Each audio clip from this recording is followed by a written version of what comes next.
रूस और यूक्रेन के बीच इस वक्त भीषण जंग जारी है। इस बीच अमेरिकी मीडिया ने दावा किया है कि रूस का मुकाबला करने के लिए यूक्रेन को लड़ाकू विमान दिए जाएंगे। रिपोर्ट के मुताबिक अमेरिका और पोलैंड के बीच में इस बात को लेकर डील हुई है। यहाँ सभी विमान सोवियत युग के होंगे और पोलैंड के जरिए यूक्रेन को दिए जाएंगे।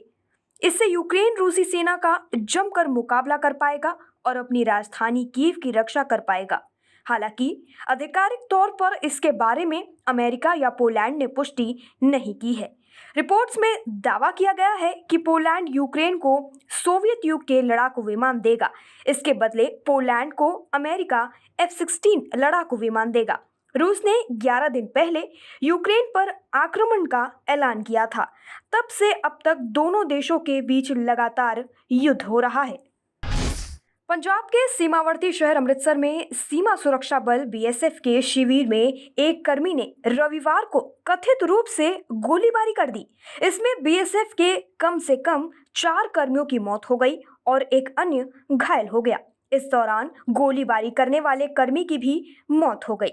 अधिकारियों के मुताबिक इस संबंध में घटना पूर्वाह्न 9:30 से पौने 10 बजे तक के बीच उस समय हुई जब कांस्टेबल सातेप्पा SK ने अपनी सर्विस राइफल से अपने 5 कर्मियों पर कथित रूप से गोलीबारी कर दी और इस दौरान आरोपी सातेप्पा की भी मौत हो गई। उन्होंने बताया कि यह घटना भारत पाकिस्तान अंतर्राष्ट्रीय सीमा के पास अटारी वाघा सीमा चौकी से करीब 12 से 13 किलोमीटर दूर खासा इलाके में 144 बटालियन के परिसर में हुई है। अधिकारियों ने बताया कि आरोपी अपने काम के घंटे को लेकर स्पष्ट रूप से गुस्से में था और उसने परिसर में खड़े कमांडिंग ऑफिसर के वाहन पर भी गोलियां चलाई। श्रीनगर के हरी सिंह हाई स्ट्रीट इलाके में रविवार को आतंकवादियों ने सुरक्षा बलों पर ग्रेनेड से हमला किया, जिससे एक पुलिसकर्मी समेत कम से कम 11 लोग घायल हो गए। पुलिस ने यह जानकारी दी। पुलिस के एक अधिकारी ने कहा, शाम 4:20 पर आतंकवादियों ने हरी सिंह हाई स्ट्रीट पर तैनात पुलिस और सुरक्षा बलों पर एक ग्रेनेड से हमला किया। उन्होंने कहा कि इस घटना में एक पुलिसकर्मी और 10 अन्य लोग घायल हो गए। घायलों को श्री महाराजा हरि सिंह अस्पताल में भर्ती भी कराया गया है। अधिकारी ने कहा कि इलाके की घेराबंदी कर दी गई है और दोषियों को पकड़ने के प्रयास किए जा रहे हैं।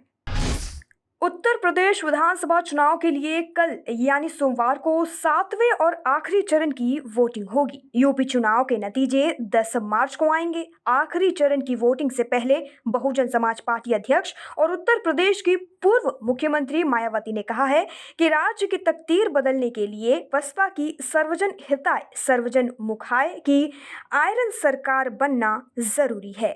मायावती ने इस सिलसिलेवार ट्वीट में कहा, यूपी के 9 जिलों की 54 विधानसभा सीटों पर 7वें एवं अंतिम चरण के मतदान में यहां गरीबी और बेरोजगारी के सताए हुए उपेक्षित लोग अपने वोट की ताकत से अपनी तकदीर और उत्तर प्रदेश की तस्वीर बदलने का काम कर सकते हैं, जिसके लिए बसपा की सर्वजन हिताय एवं सर्वजन सुखाय की आयरन सरकार बनानी जरूरी है।